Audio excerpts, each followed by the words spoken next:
All right. Hello, everybody, and welcome. Thank you so much for being here with us today.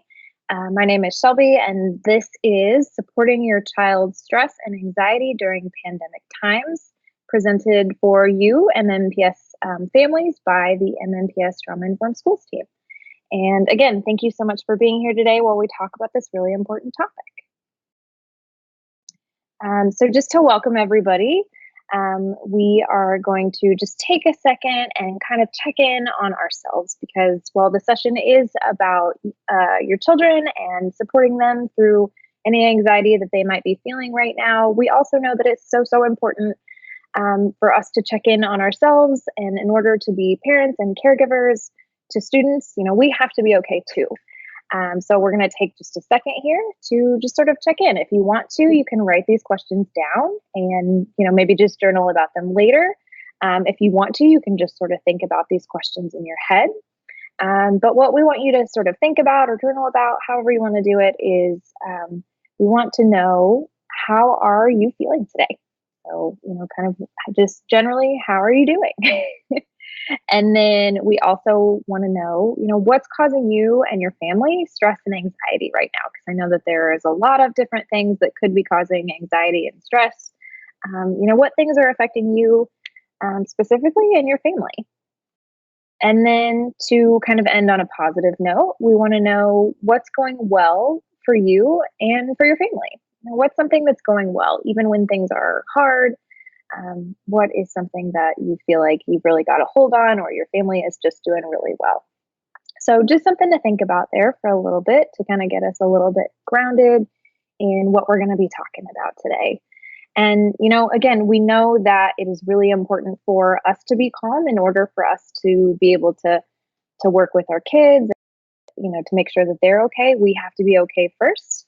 And we also know, as this quote here at the bottom says, that one of the most important things that we adults can do for children is to model the kind of person we would like for them to be. So if we can model, thinking about our own feelings and checking in with ourselves, then that will encourage our kids to do that as well.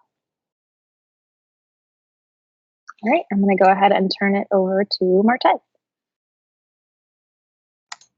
All right. Thank you, Shelby.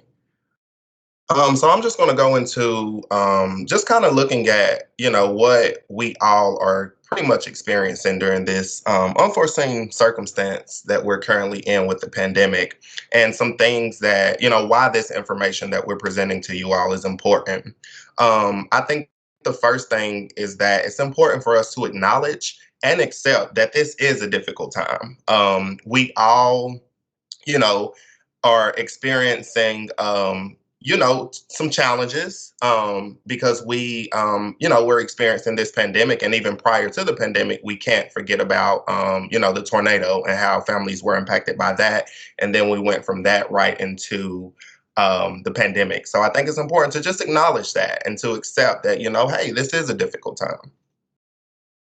Also, it's so important for us to give ourselves permission to feel the varying emotions that come with the current challenges. So, whatever it is that you're experiencing, whatever feelings or emotions arise for you, just allowing yourself to be with and sit in those feelings to help you kind of navigate during this time, and just acknowledge that, hey, today I feel a little confused just because I don't know when normal is going to come back. So just whatever that emotion may be that you feel, giving yourself permission to feel that or feel those different emotions.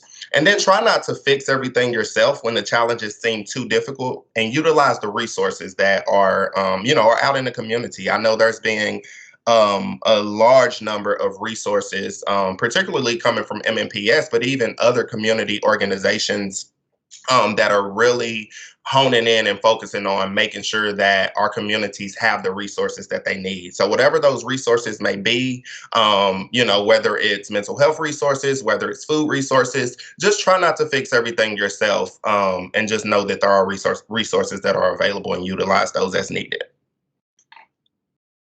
And then also just, be mindful that everyone is impacted in some way right now. And it's so important. Even I know we're in a virtual world right now doing everything, but as much as you can, try your best to stay connected. Human connection is so essential for us to be whole and for us to really navigate and make it through this pandemic. So I think it's important to make sure you keep those connections, whether you have to do them virtually, social distancing, or however it looks for you and your family. Just make sure that those connections are there. And then the final thing that I want to remind you all is that you are not alone in this. We are all, like I said, experiencing this, and we are all going to get through this together. Hey everyone, my name is Diana, and so now we're going to give you four simple tips that you can hopefully use every day as you're navigating being a parent and trying to do your best with your kiddos. And it's already been said today, but step one or tip number one is to stay calm and regulated yourself. The calmer that we are as adults, the calmer our kids will be. It's I'm sure you've been through this before where you had a moment, you were upset, stressed out, someone or something made you upset, and we all go through those stressful times, and then perhaps you react or you say something to your child because you're stressed out and angry about something, and then you probably regret it later. So it's we all go through these things, and so it's a good reminder to know that how we are, our demeanor, our attitude, like the state that we're in, is really powerful. Has a really powerful effect on our kids. So one way to stay calm is to simply take deep breaths. If you are in a moment with your child and they've done something that they shouldn't have, or you're just reacting to them because something else has been going on with you, we encourage you to just pause, take a deep breath before saying the first thing that comes to your mind with your child. Take a moment, step away, go outside, get a breath of fresh air, or, even if you're just in the living room, stop, take a deep breath in, let it out slowly, give yourself a few seconds to calm down so that you are able to react to your child in a kind and loving way, not in a way that is reactive, possibly due to something that they had nothing to do with. Another thing is to take time out of your day to care for yourself. It is so important that we are good to ourselves so that we can be the best caregivers for our children. So I know that we're all super busy with work and bills and deadlines and all the to-dos on a daily basis. But it is really important, even if it's just for a few minutes a day, to do something that really can center and calm you, whether it's just listening to music, getting yourself a nice cup of coffee, allowing yourself 5 minutes of time just totally by yourself, maybe um, reading a book or journaling, just something that allows you to recharge yourself. It's important that we make that a priority for ourselves as parents. And another quick tip is to practice naming, noticing and naming emotions that you're feeling, and have that conversation with your child so that they can see, yeah, mommy, daddy, we get irritated too. We get overwhelmed or worried about things, just like your kids probably do. And when you're having a bad day, it's okay for them to see that you're upset or you're sad or you're worried about something, and just model to them that you're feeling that and you're going to be okay, but allowing yourself to have those feelings and not just try to push them away or not acknowledge them. So it's good for us to model being calm with our kiddos, and model taking good care of ourselves, and model naming and noticing our emotions. Another simple, easy thing to do that is good for all of us is to exercise together. I think we all probably agree that we need more exercise. And exercise and physical movement is so good because it's not only good for our bodies, but it's good for our brains and it elevates our moods. So practicing regular exercise can help us stay calm in stressful times, and obviously it helps us bond with our children when we're doing things together.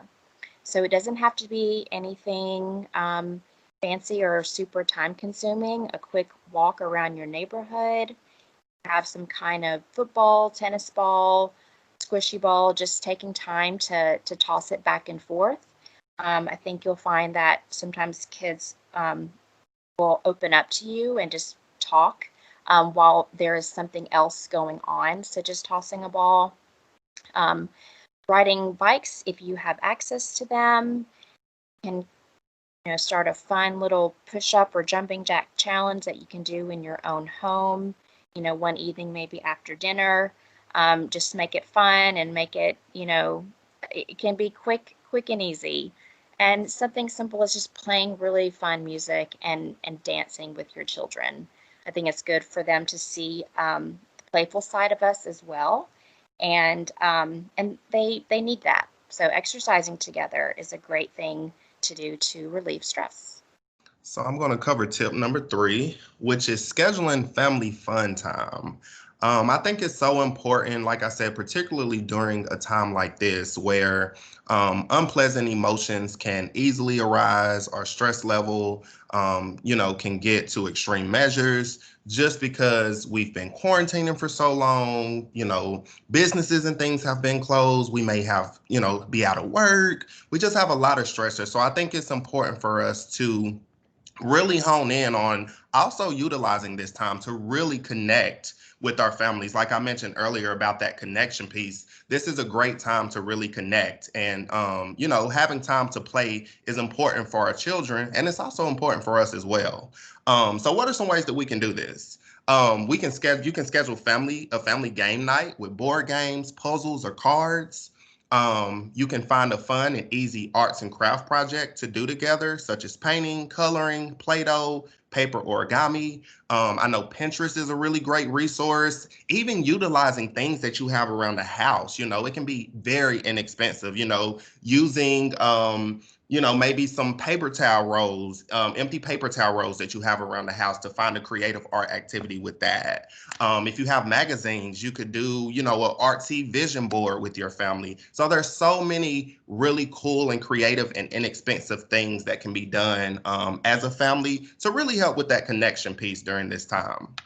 And then also having a regular movie night with films that are funny are good for the whole family. So getting everyone together in one area, watching a funny movie, really getting into that humor and, just having a moment to just kind of laugh and, kind of put a lot of the things that we've been experiencing on the to the back burner for a second to just have that moment with your children. You could get some snacks, popcorn, and all of those things, and just make it, as if you were at the movie theater.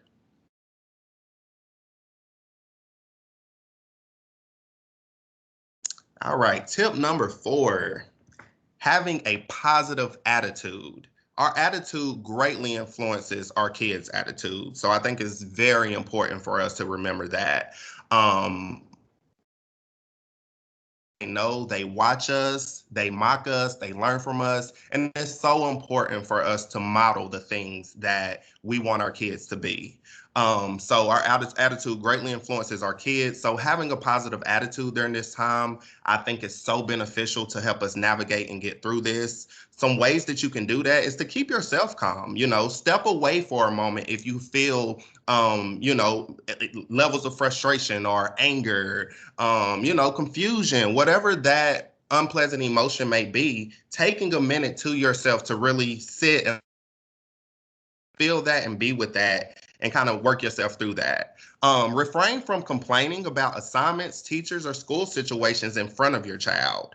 And modeling that positive attitude you want to make sure that the language you're using, and I know, I will go ahead and acknowledge, I know that there have been some frustrations with, being in virtual school, and just, a ton of frustrations associated with school and when they're going back, what that looks like. So when you have those frustrations, taking that moment for yourself to kind of process some of that and not really expressing the negative things to your children, because you having a positive attitude is going to be beneficial to you, but it's also going to be beneficial to your students and help keep them in a positive space as well. And that's ultimately what we want. And then making sure that you keep perspective, just really keeping perspective about, like I mentioned earlier, the fact that we're going to get through this. It's a very difficult time. And we're all collectively as a whole entire, country are navigating this thing. So just keeping, those things into perspective as you navigate. And then remember, even when we don't agree with something, maintaining a positive attitude can help our kids to do and be their best. So I think it's important to just be mindful of that and keep that in your back pocket as well. All right. Thank you, Martez and Diana, for all those awesome tips. That was the end of, or this is the end of our presentation. So we hope that you got some good tips that you can use to kind of help manage your own stress, but also manage stress for your students. So whatever that looks like for you, we hope that this presentation was helpful. But as always, if you have any questions about this presentations or any resources or any other ways that you can stay calm during these really difficult times, feel free to email at familysupport@mmps.org and they will get your questions directed to us. So that concludes our presentation today, and we hope that you enjoyed it, and we will see you all soon. All right, thanks. Thank you.